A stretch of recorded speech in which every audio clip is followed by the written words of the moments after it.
It all started on what seemed like a regular afternoon at the mall.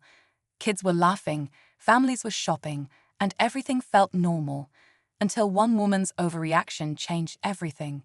A young boy, maybe around 10, stood quietly by a fountain, waiting for his mom to return from a nearby store.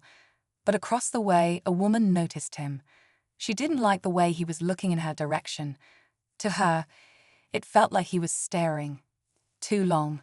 Too direct. That's when things took a turn no one expected. She stormed over, her voice sharp, accusing the boy of being disrespectful. Before anyone could step in, she did something that shocked everyone around, something that would have serious consequences. The boy, caught off guard and confused, could barely get a word out. He wasn't being rude. He wasn't even looking at her on purpose. What the woman didn't know, what no one had explained yet, was that the child was legally blind. He couldn't see her face clearly at all. People nearby froze. A few pulled out their phones, some stepped in, others just watched. And the boy? His world had already been difficult enough, but now it had just gotten a whole lot more complicated. What happened next left everyone stunned and changed the way this community looked at judgment forever. As the crowd started to gather, whispers filled the air. Some people were clearly uncomfortable, unsure whether they should step in or stay out of it. The woman, now flustered but still defensive, kept insisting the boy had been staring at her with a rude attitude. She didn't stop to ask questions, just assumed the worst. His mom came rushing back, hearing the commotion from inside the store. Confused and panicked, she saw her son looking overwhelmed, trying to hold back tears. "What's going on?" she asked, putting her arm around him. That's when one of the bystanders quietly explained what had just happened. The mother's face fell. Her son Liam had been diagnosed legally blind 2 years earlier after a rare condition began to affect his vision. He could still see shapes and light, but details, faces, not a chance. Most people didn't notice unless they were told. He didn't wear dark glasses or carry a cane. But situations like this weren't new to them. Still, this one felt different. It was public, loud, and now people had their phones out. The woman who confronted him finally paused, but her tone was still cold. "Why didn't he say anything?" she asked. Liam stayed quiet. His mom looked her straight in the eyes and said, "Maybe you didn't give him a chance." But things were just getting started. The crowd had grown larger by now, with more people recording, whispering, and throwing glances between the woman and Liam's mom. The woman, who some in the mall later described as a classic Karen, began to shift uncomfortably under the weight of so many eyes on her. But instead of apologizing or backing down, she doubled down. "If he's blind," she said, "how was I supposed to know? He looks fine to me." That sentence hit like a slap of its own. Liam's mom tightened her grip around his shoulders. You could see the storm brewing behind her calm expression. "You didn't ask, you assumed. And now you've scared him," she said, her voice steady but shaking underneath. Liam was quiet, trying to make sense of everything. He hated being the center of attention, especially for something he couldn't control. His hands fidgeted with the edge of his hoodie, his eyes fixed on the ground he couldn't fully see. Nearby, a mall security guard had started making his way through the crowd. One of the store employees had apparently called them when voices were raised.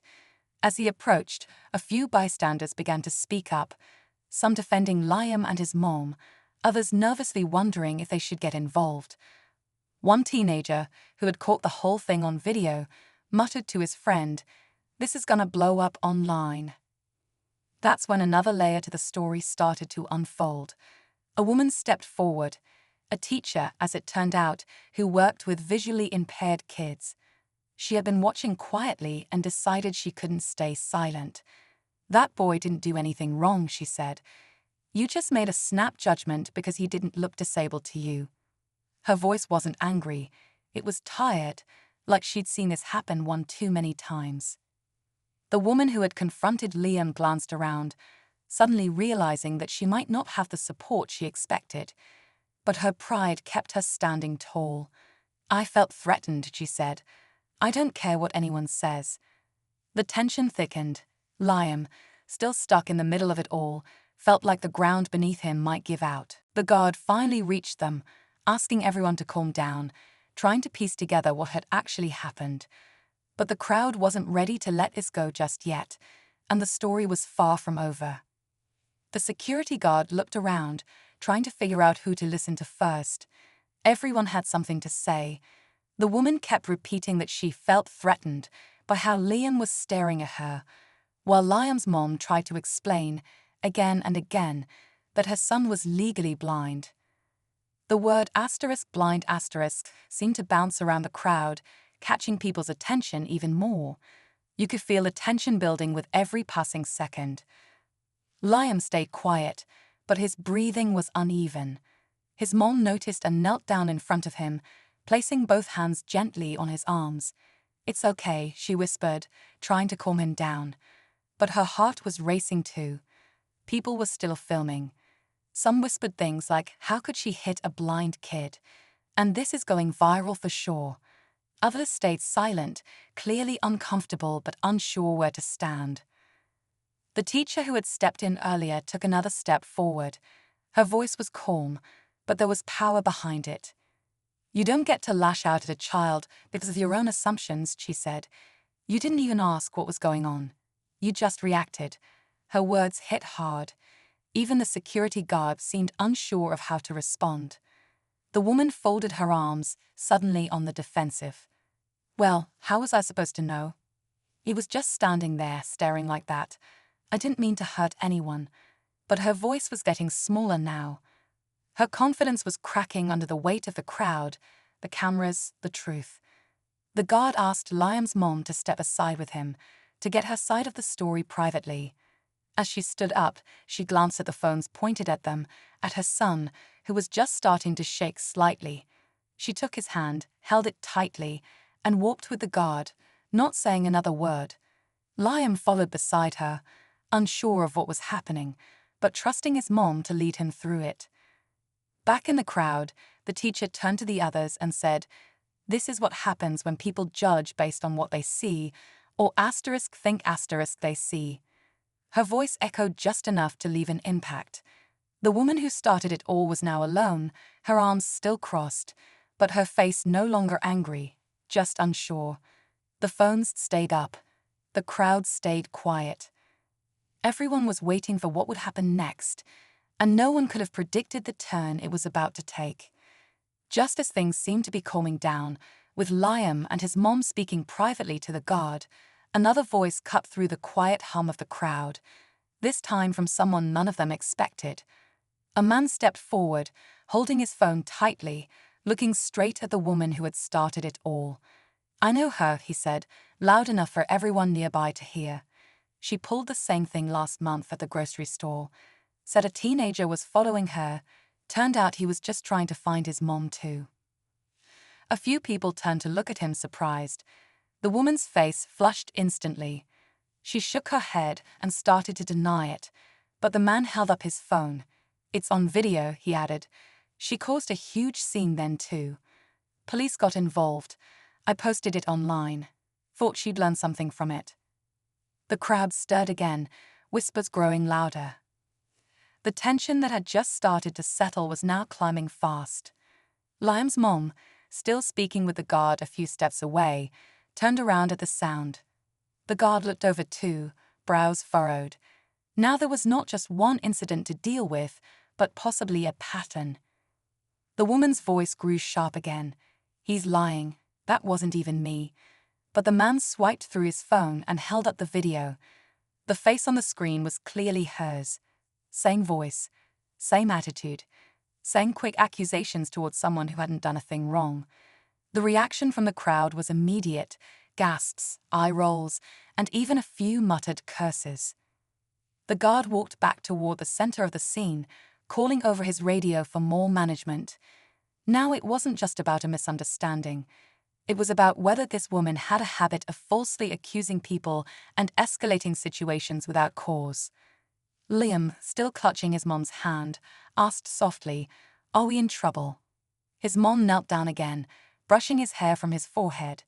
"No, sweetheart," she said, "but she might be." Her voice was calm, but her eyes were locked on the guard, and the phone now being reviewed by a second officer who had just arrived. The crowd began to shift. Some people left quietly, others stayed, phones still recording. And the woman? She was no longer yelling, no longer standing tall. She looked around, realizing the story had grown far beyond what she could control, and far beyond what she expected. But this wasn't the end. It was just the beginning of a much bigger reckoning. The mall manager finally arrived, stepping between the woman and the growing crowd. By now, 2 security guards had reviewed the video on the man's phone and quietly nodded to each other.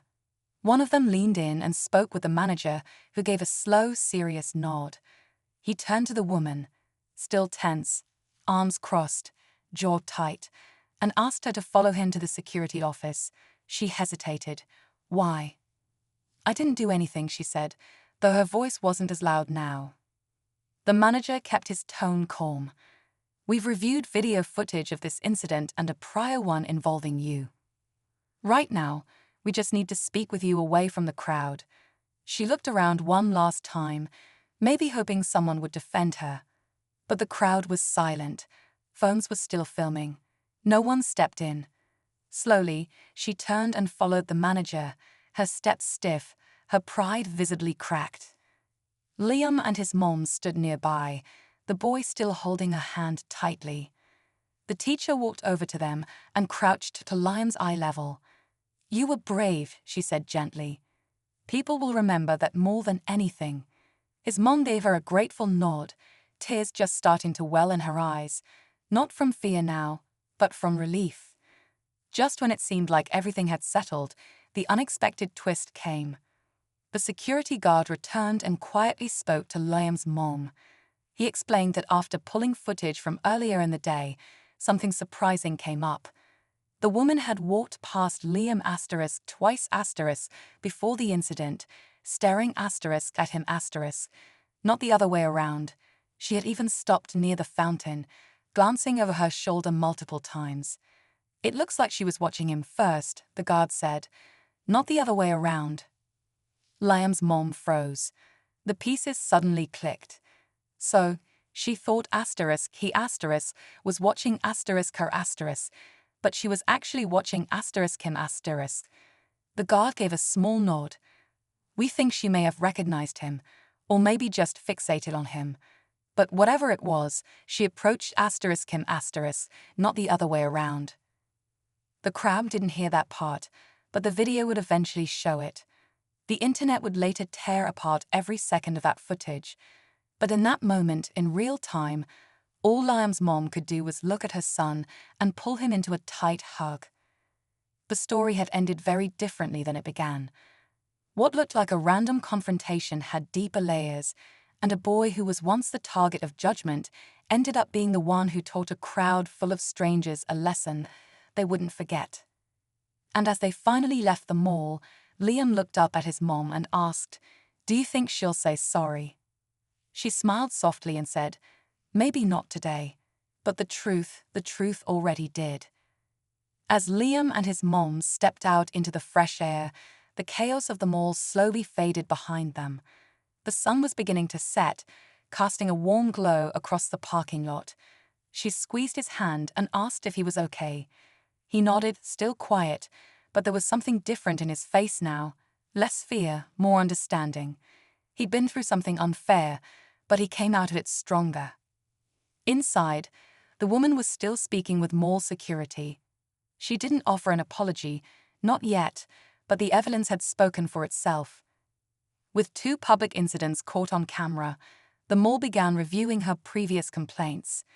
There would likely be consequences, not just for what happened to Liam, but for the other people she'd wrongly accused before. The video from that day did go viral, just like people had guessed. But what surprised everyone was how the focus shifted, not on the outrage, but on Liam's calm, his mom's quiet strength, and how a community of strangers stood up for someone who couldn't always stand up for himself. This wasn't just about a woman jumping to conclusions.